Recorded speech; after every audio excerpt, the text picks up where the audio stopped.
Hello everyone, welcome to my session on co-branding.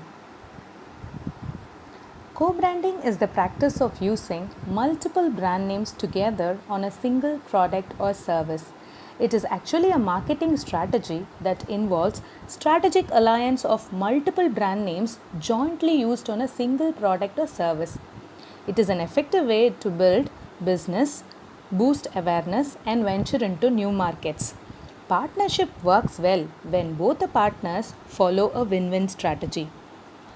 Kotler's definition of co-branding defines co-branding as two or more well-known brands combined in an offer, and each brand sponsors expect that the other brand name will strengthen the brand preference or purchase intention and hope to reach a new audience.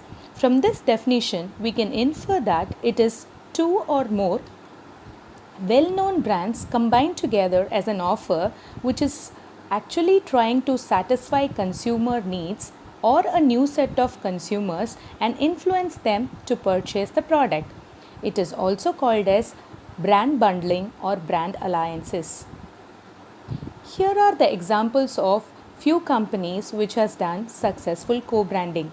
It includes Mastercard and Apple Pay, Apple and Nike, Red Bull, GoPro, Uber, Spotify, and so on. I have shared the case studies of 3 successful companies which has done an effective co-branding. It includes Apple and Nike. The co-branding partnership started as a way to bring music from Apple to Nike consumers' workouts using the power of technology. Nike iPod created fitness trackers and sneakers and clothing that tracked activity while connecting people to their tunes. The second example is BMW and Louis Vuitton, which is the art of travel. Car manufacturer BMW and designer Louis Vuitton may not be the most obvious of pairings, but they have a very few important things in common. If you focus on Louis Vuitton signature luggage lines, they both in business of travel. They both value luxury. Both well-known and traditional brands are known for high quality craftsmanship. That makes it so desirable for people who have a love towards travel as well as a love for luxury. The third example which I am trying to tell you is GoPro and Red Bull. GoPro doesn't just sell portable cameras and Red Bull doesn't just sell energy drinks. Instead, both have established themselves as lifestyle brands. It is action-packed, adventurous, fearless, and extreme. Having seen the 3 successful co-branding, let's look on to the prerequisites of co-branding. Brands are actually easy to identify based on the trademark. Brands provide different varieties of items which are considered to be the best value for the price.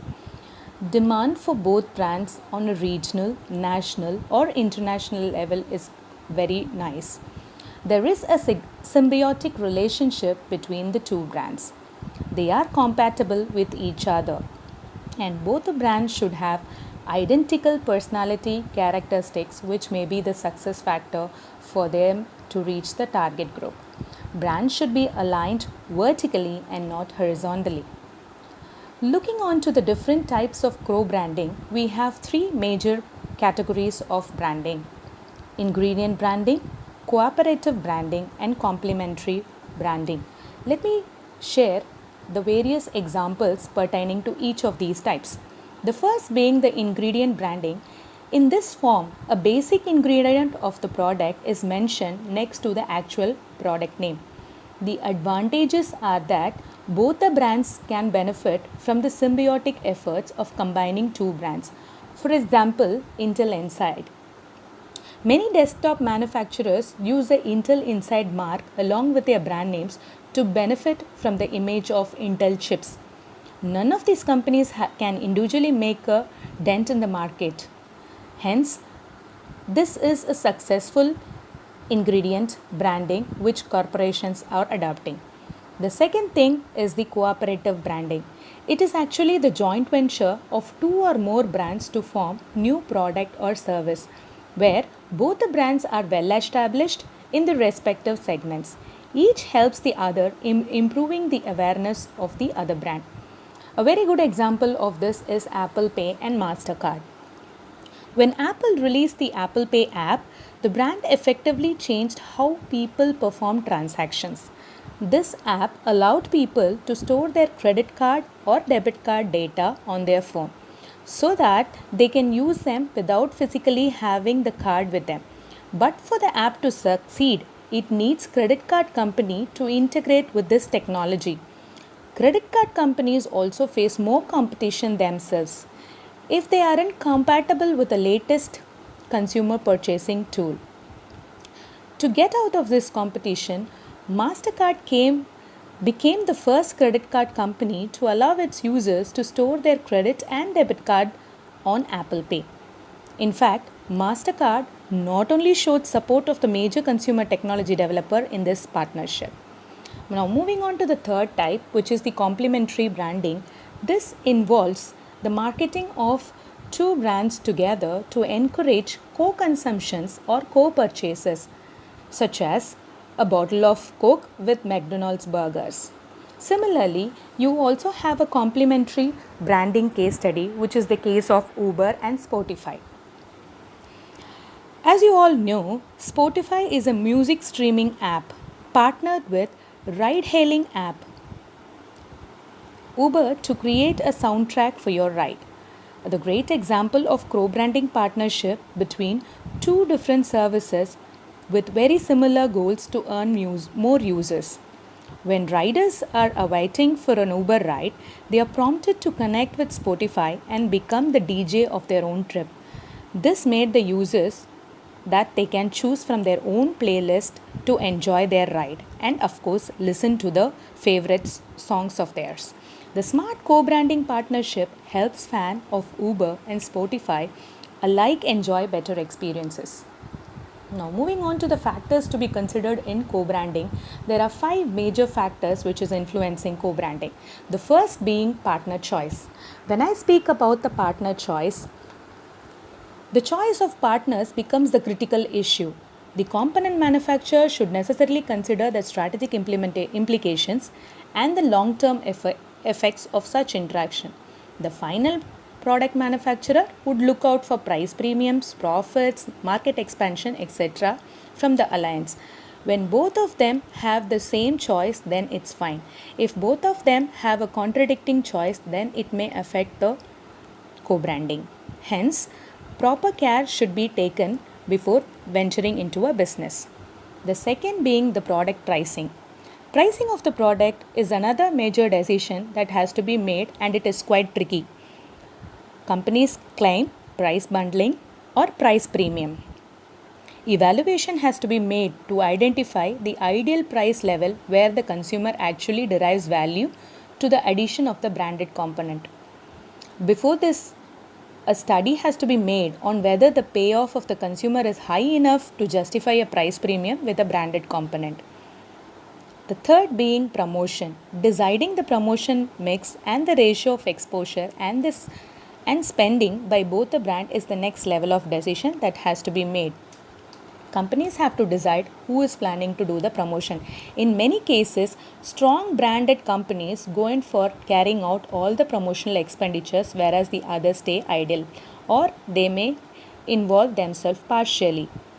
Where in the case of discussion, I explained about Intel. Intel does majority of its promotion by itself. The fourth major factor which is affecting co-branding is asymmetry in gains and losses. Offering a product with branded components may not be equally beneficial. The dominant role of one branded component will affect the value of the other partner. This would result in unequal gains and losses brought about by the interaction. A proper assessment of this will have a direct implementation on the choice of the partners and the pricing issues. The last being consumer preference and co-branding. This is actually the consumer choice and preference, wherein for a customer to make his purchase decision based on branded component, the latter should be an important part of the final product, as in the case of microprocessors or even car tires. This is when the seller can get away with charging price premiums, but all the times The branded component is so important that the consumer is willing to consider other final products with the same branded components. Hence, in case of asymmetry in gains and losses, when the component becomes more important than the product. Another major danger of price bundling is that two brands of which the consumer likes and preferences one brand but has negative feelings over the other. As a result, the equity could get eroded significantly. Hence, companies should take in step to evade away this negative attitude in their mind. The next being the advantages of co-branding. When companies does co-branding, brands can actually share the risk arising out of their business. They can in fact generate a royalty income out of co-branding. A bigger sales income can be generated when companies do well. Customers would trust the product more. Joint advertising gives them a wider scope of expansion in doing their business. They can benefit themselves with technological aspects. There is a higher chance of product image enhancement and more financial resources or sources pulling off in their business. The last of my presentation is the disadvantages of branding, wherein the first one being the risk and lack of control. The risk and the lack of control that arise from becoming aligned with another brand in the minds of the consumers. High consumer expectations about high involvement and commitment with the co-brands are likely to be high. There is a possibility of high possible negative impact on brand. This means unsatisfactory performance could have negative impacts of the brands involved. If the other brand is one that has entered into a number of co-branding arrangements, there can also be a risk of overexposure that may dilute the transfer of any other association. The last one being the lack of focus. This is result in distraction and lack of focus on one existing brand. With this, my presentation is over. Let me see you in the next session. Thank you.